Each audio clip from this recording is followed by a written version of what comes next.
like a baby, but I just love them so much. And they waddle. They're adorable. They're like the sister of the ducks, pretty much. Kind of, yeah, but they're not as aggressive. Ducks can be rude. Not as bad as swans, though. Swans are the worst. Yep. Very aggro. Especially the ones at Lake Yola at 2:00 in the morning. Well, wait a minute. Do not pass out by the lake. You will die. You will become swan food.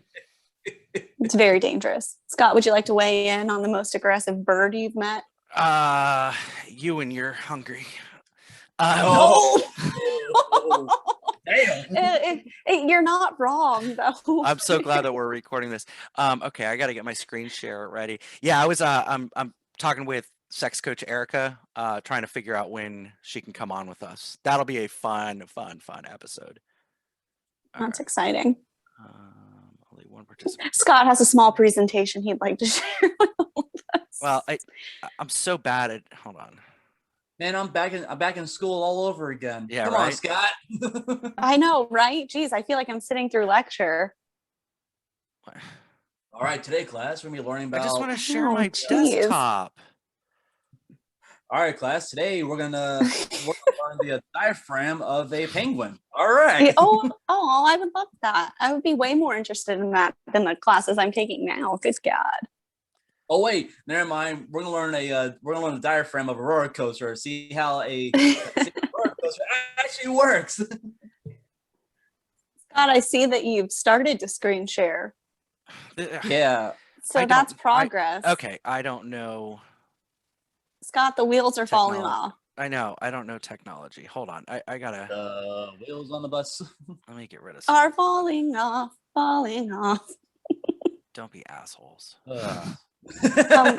First of all, I think that you're asking the impossible out of me right now. I know. Sir, there's a lady present. I mean, in the words of Captain, where is she? In the words of Captain America, language. Oh, Remy still thinks I'm a lady, which is really nice. Yeah, isn't that nice? You'll learn soon enough. See, I learned that very well from my wife, and she goes, "Do you call ladies women or ladies?" I call them women, but if they're drunk, they're ladies. They're ladies. Hey. I just want to share. I don't want to select it. Why was it? This was so easy last time, Mary, when we did this. Okay, there we go. What is this? I already bought it. I don't. Okay, well. Technology sucks. Dude, my computer. Oh, there you go. But you might want to pinch out for a bigger view. What the hell does that mean? What? You didn't see that prompt. Voxel voice changer. Oh yeah, okay. I didn't even. I don't want to do that. Just cancel. Let's get out of that. I actually don't like that software program anyways. Oh really? Yeah, I use WavePad sound editor and then Mixpad. You have to use Mixpad. Mixpad is the bread and butter. Like yeah. I love Mixpad. Yeah, I put the episode into WavePad just to remove the pauses, the ums, the breathing. Right. And then Jesus fuck. And then from there I save it and I put it into Mixpad. Do I see Scott's comedy routine? What? Oh my gosh! Now we can see all of the things on your desktop. I wrote a 5-minute. Make sure you close out like the Pornhub tab. I wrote a 5-minute stand-up comedy routine. Well, let's hear it. No, it's not very good. All right, you guys ready? We're gonna. I've been recording this whole time, so this will all be on YouTube. Let's do it. All right, we're going in 3, 2, 1. Welcome back to the No New Friends podcast. We can be heard on all those fun platforms that I mentioned earlier. This segment's going to be on our YouTube channel, and we've got a theme park podcast host on with us. So I'm wearing my Captain Jake's Amity Boat Tours shirt for this. If you'd like to email us at no new friends podcast at yahoo.com. Please like and share us on Facebook at No New Friends Podcast. And please subscribe and share our YouTube channel. And like I said, this segment is going to be on YouTube. In fact, it's going to be up a day earlier than the episode. I've got some fun visuals to share with you. So in addition to my desktop, which you're seeing right now, you're going to see some fun other stuff. So I teased this before coming. Oh, and also can't forget to say we've got Remy from Remy's Roundtable here. Woo! So, what's up, guys? Something that hit the news this week, and I didn't realize it because I hadn't been there in a while. Gone too soon, but never forgotten, the Moroccan phallic symbol. And there it is on my screen right now. Many of annual pass holders have taken their picture in front of this wall at Morocco. Yep. And do they like stand and like far enough away from it so they can like put their finger out and it looks like their fingers like on the tip? Mary, there are so many different variations of pictures. Just Google it. They're all over the place. They're all I don't over know the place. if I've ever actually noticed it. So my buddy, he found a way to screenshot it, and he turned that into the actual visual. And, but he found a way to make it to turn into Disney themed. I'm like, what is wrong with you, dude? Oh my gosh! It's hilarious. Just add ears. like ears to it. So this is what it has been turned into. Let me. It turns into a door. So it's a door. Now it's a phallic door.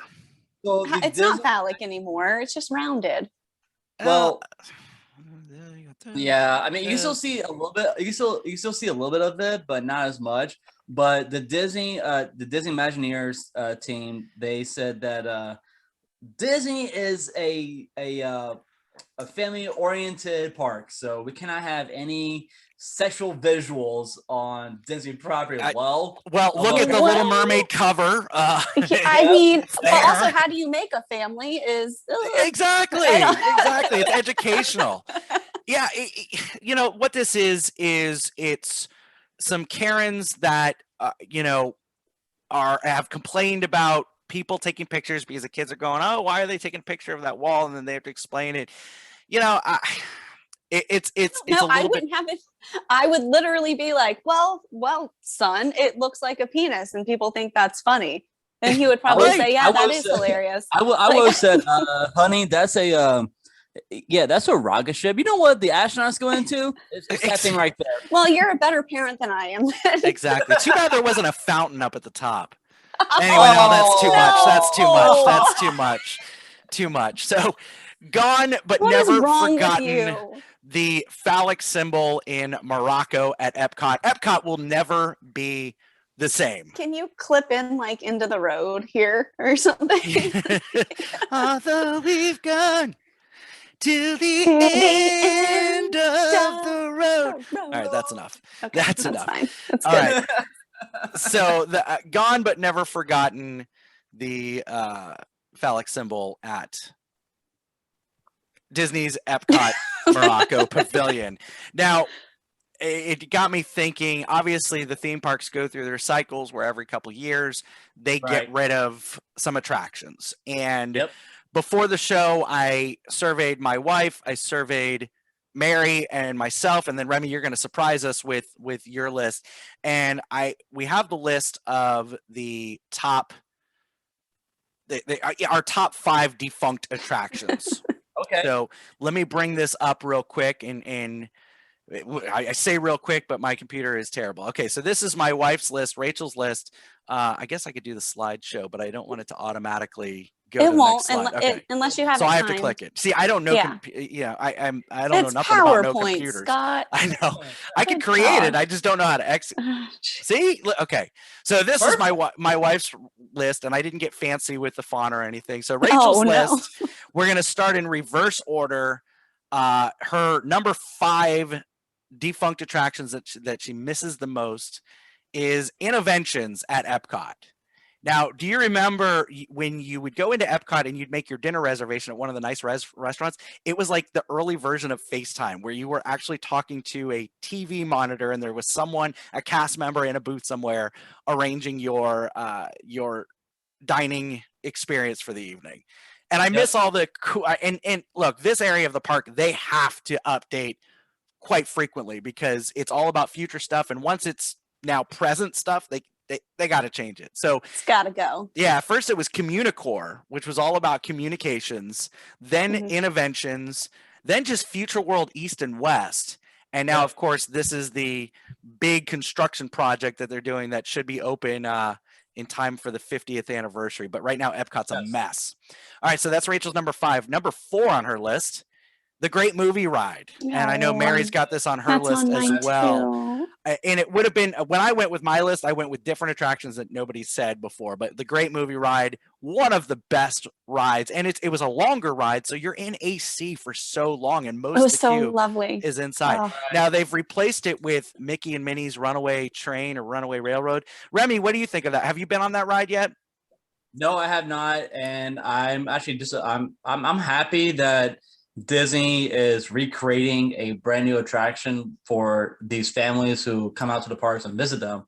But the Great Move Ride was my 6th attraction that I worked on when I was at Disney. Oh, nice. Okay. And my favorite scene was the monster scene. Of and, course.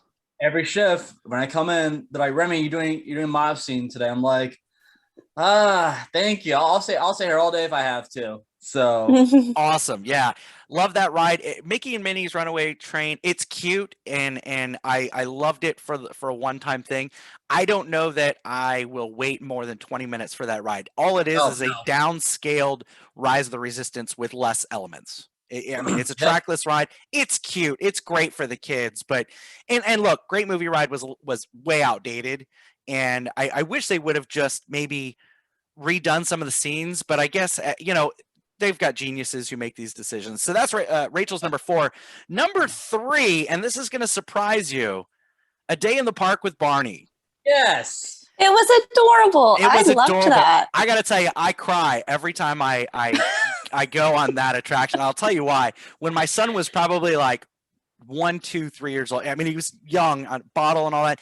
He was super fussy, have the bottle in his mouth. And, the lights go dark and everybody goes, Barney. And then when the lights come back up, he's magically on stage. The confetti goes everywhere.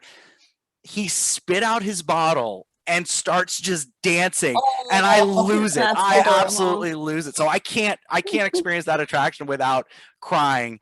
And on Darren's 18th birthday, we got to go and they had a meet and greet out front. So we have a picture with Barney and BJ and the green one. Baby Bop. Baby Bop. So we got pictures. Remy, you had something. Yeah, so do you guys remember the old Barney parade at Universal? I do not. So when I was 4 or 5 years old, my dad he actually did the music for the Barney Parade show at Universal. Oh, cool. And he also did the music for A Day in the Park with Barney. Nice. The whole show. That's there. Cool. And every time I go to my parents' place, my dad is showing me his ASCAP, which it shows how much money you've been making with these music. And all of a sudden, all the way down the bottom says Universal Studios Florida. And I'm like, is that for the Barney show? He goes, yep, I'm still making money from the Barney show. I'm like, that's so cool. Well, Barney is gone. So it's gone. Gone, but not forgotten. Mr. Peekaboo or Mr. Peekaboo at the beginning. Yep. That's all right. Always the beginning part. Yeah. Rachel's number 2 comes as no surprise to myself or Mary. Earthquake, the big one. Rachel worked at Earthquake for several years, was a shift leader there. Look, and it had some great updates to it. Disaster was fantastic. Oh yeah. And I think this attraction could have still been relevant today, but no, they had to take it down and make way for the worst attraction in theme park history. Like I'm sure people lost their jobs over Fast and the Furious. And then her number 1, and she did this for me because I'm obsessed with it. Jaws. Yes. Jaws is her number 1. Look, it would have been number 1 on my list as well, but I wanted to go with different ones. I still have that spiel memorized. When I'm drunk, I do perform